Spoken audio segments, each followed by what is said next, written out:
Two men went to a gym. One was fit and buff and an athletic type of guy. Muscles popping. The other was a little bit overweight, had a bit of a paunch. He was huffing and puffing as the treadmill sped to the next level and the next incline. The muscular guy who had just easily lifted 100 pounds without any effort walks past the guy trying to walk the next mile on the treadmill. And he thinks to himself, "Oh God, I'm glad I'm not like these other guys, especially him. Obviously so unhealthy. I work out 3 times a week. I take care of my body. I watch what I eat." The man that was slightly overweight thought, God, I know I don't look after myself. I don't eat as healthy as I could. I don't exercise as often as I'd like. But you're keeping me alive. And even though I may not deserve it, I tell you, he went home after his workout justified rather than the other. For everyone who exalts himself will be humbled, but to the one who humbles himself will be exalted. 2 faithful women go to church on a Sunday morning. They sit in the same pew. One is younger and dressed down in jeans that are ripped the way they wear them and sweatshirt. The other more a senior woman dressed in her Sunday best. The young woman prayed, "Thank God I'm not like the others here this morning." Ritualistic, traditional, or even like her sitting at the other end of my pew. I'm authentic, I'm faithful to you. I don't put on a facade by dressing up to worship you. But the older woman prayed, "God, I'm not perfect. I've failed you often.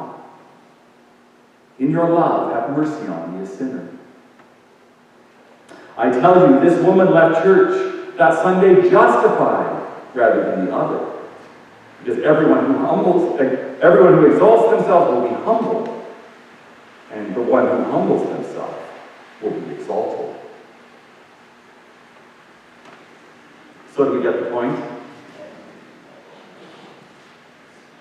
The parable that Jesus told of the tax collector and the Pharisee isn't just a story to be told about a Pharisee and a tax collector 2,000 years ago. It's about all of us. All of us. Throughout all time. Like all of the stories that Jesus told, it's a beautifully crafted story. And the meaning leaps off the page for us when we read it. Yet I think that there's always something more to learn about what Jesus teaches us as we reflect again and again, asking Jesus, what's that hidden depth that you have for me today in the life I'm living right now? There's truth in that there are details that we often don't notice out of one reading. But another time you read the passage, it's like, oh, I never saw that before.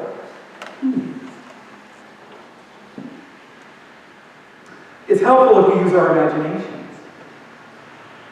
And if we become each of the characters in the story, if we take the time to be the Pharisee, and to pray the prayer of the Pharisee as our own, which I suspect actually isn't all that difficult.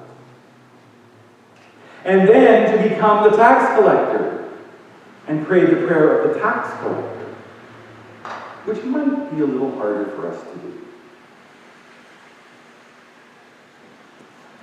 My experience tells me that no one person is totally the Pharisee, the one that we label the hypocrite, and no one person is totally the tax collector, the one we label as truthful and self-aware. Because whether we realize it or not, or like it or not, we are both the Pharisee and the tax collector. So a couple of points to reflect on and to apply to our own spiritual lives and to take to heart ourselves when it comes to this story that Jesus told us this morning. First, I don't know about you, but when I read or hear this story, I want to pass judgment on the Pharisee. Obviously, he's not as faithful as he thinks he is. I'm glad I'm not the Pharisee. However, the moment we do that, what happens?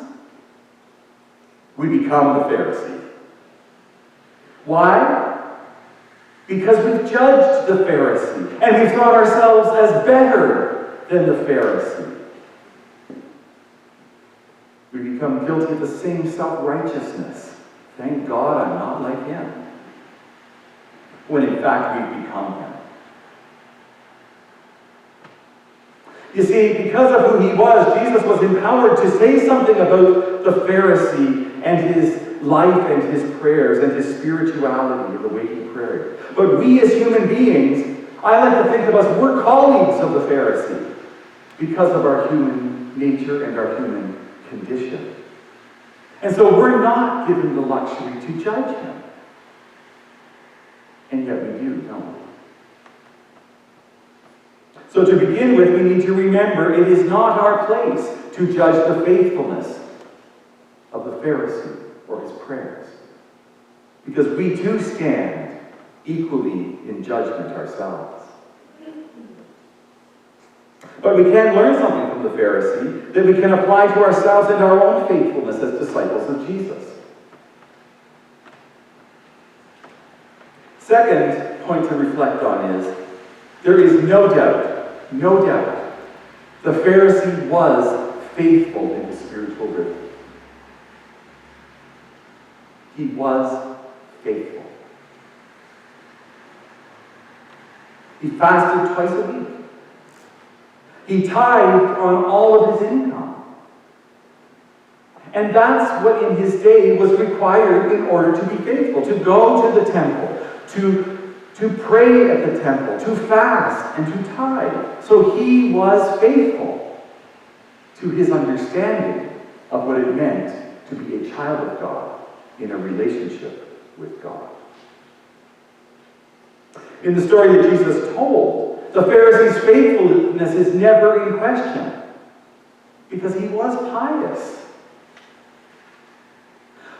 Rather, how he positioned his faithfulness and how he saw himself as more faithful than the others around him, and especially this tax collector, as better spiritually, more attentive to God and his relationship with God.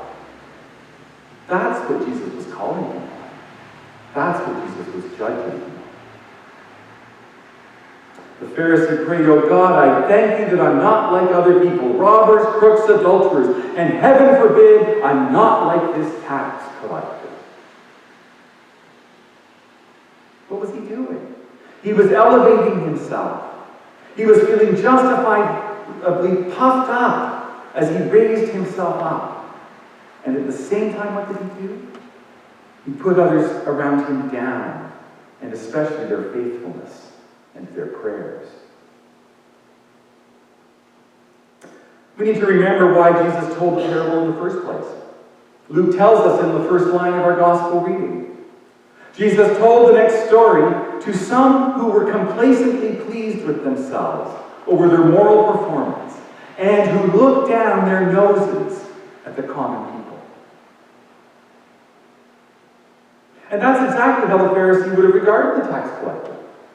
Just like the robber, the crook, the adulterer, greedy, dishonest, contemptible, looked down upon, scorned, judged, unredeemable, cast aside because of their lack of worth. Might describe the tax collector today the same way. Who knows? Yet, yes indeed, the Pharisee says, thank God I'm not like him. I'm worth saving. I'm redeemable. I'm beyond judgment. Things are right between God and me. Things are proper between God and me. And my faithfulness of God proves it's indeed so. The Pharisee. On the other hand, we have the tax collector, the model of humility, who couldn't look up and cowered into himself and look down and beat his breast saying, God, give mercy, forgive me a sinner. And that was his prayer. We're drawn to the tax collector, aren't we? We don't judge the tax collector as a lowly individual that he was perceived to be in his own day because of his faithfulness. Because he knew he wasn't worthy or couldn't bring about his own salvation. And so his prayer, expressed so simply, relied solely on God's grace for forgiveness and mercy. It wasn't anything about him. It wasn't about his own faithfulness or any spiritual practice or ritual or rhythm that he might enter into. It was all about God and what God promised he would do. The truth is, the spirituality that I embody, I want there to be elements of both the Pharisee and the tax collector. I want the ritual of the Pharisee. I want the discipline of prayer that's faithful that was the Pharisee. But I equally want the humility of the tax collector, going to God and praying from my heart and saying, God, have mercy on me because I know I'm a sinner. I know I haven't lived the way you want me to live. I know I haven't been as faithful to Jesus Christ as you call me to be. So please, by your grace, have mercy on me and forgive me. And in that prayer, I trust and I believe that I will be met only with love and mercy, and indeed, grace and forgiveness that Jesus promises to each and every one of us.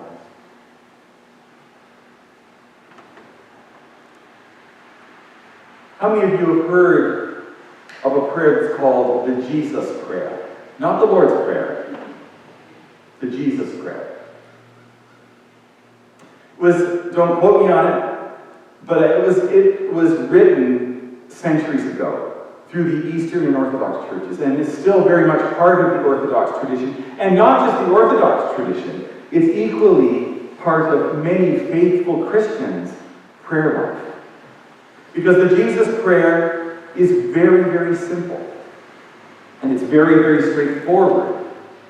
And in essence, it's the first prayer we need to pray.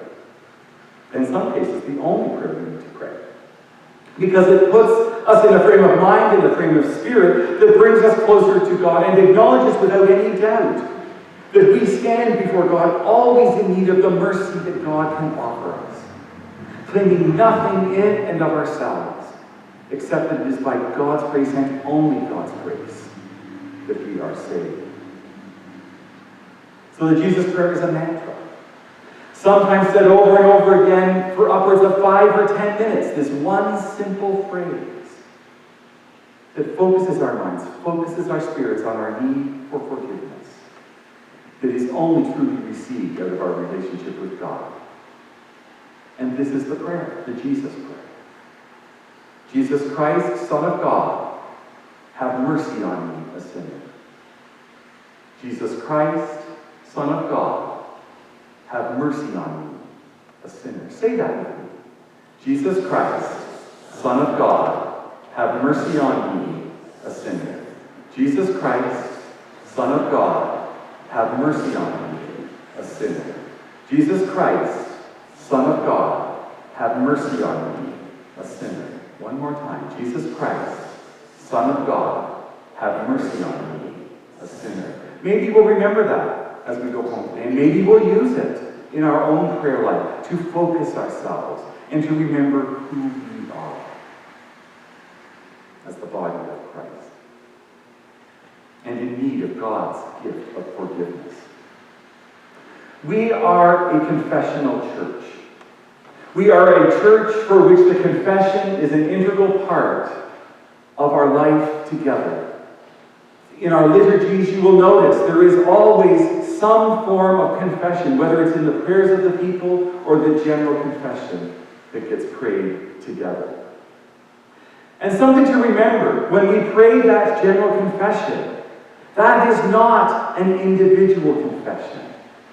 That is not me saying to God, I have sinned in thought, word, and deed. What do we pray? We have sinned. That's a corporate confession. And it says that we as individuals, we as an institution of the church, we as society have sinned together in how we treat people, in how we don't treat people. people, and how we talk about people, and how we don't talk about people. We are a confessional church that needs to always remember our need for forgiveness.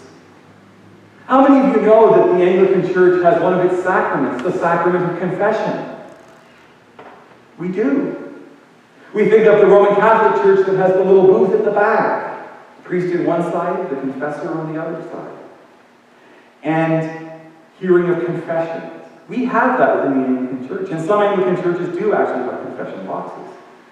I have heard individuals who come to me for their confession, and we don't have a box, but we'll sit in the front pew, or they may kneel, and they give me their confession. And say, this is how I have sinned, and I need God's forgiveness. And I pronounce an absolution. And remember, who is it who's absolving them? It's not me. It's God who absolves them through me and through the ministry and the sacrament of the church. But in all of that, whether it's the general confession as a community or the individual confession by themselves, it's the reminder that we need God's forgiveness through Jesus Christ. We confess not because it somehow makes us better than other people, or as a strategy to get closer to God, or out of some sense of duty or guilt, and certainly not just because it's there in our prayer book. We confess because we remember who we are, flawed human beings, and that only God can and only God will make things right. And God will forgive us every single time. And God will even give us another chance to maybe get it right the next time. So as we reflect on that story of the Pharisee and the tax collector this morning, let's not judge one and raise the other up. Let's see ourselves in both the Pharisee and the tax collector. And let's never forget the truth.